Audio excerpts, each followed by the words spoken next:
पाकिस्तानी निजात बरतानवी शहरी हर वक्त किसी न किसी तरह अपने मुल्क का नाम रोशन कर रहे होते हैं। बरतानिया में कोविड की वैक्सीन शुरू हो गई। पाकिस्तानी निजात डॉक्टर तैयब मेमन ने कोरोना वैक्सीनेशन के लिए अपने आप को बरतानिया अस्पताल में पेश कर दिया। डॉक्टर तैयब मेमन ने वैक्सीनेशन से पहले पाकिस्तानी भाइयों को पैगाम दिया, जब भी ये वैक्सीन पाकिस्तान में आए तो डरना नहीं, वैक्सीन लगवानी है, इससे फायदा होगा।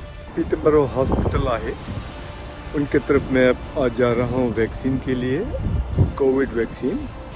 यहाँ पर यूनाइटेड किंगडम में बहुत सारी जगहों पर शुरू हो गया है। एक हफ़्ता हो गया है, मुझे आज बुकिंग मिली है और मैं ख़ुद डॉक्टर हूँ और मैं ख़ुद इसी हॉस्पिटल में काम करता हूँ। तो आपके इंफॉर्मेशन के लिए प्लीज़ डरना बिल्कुल नहीं है, वैक्सीन के लिए जाना है।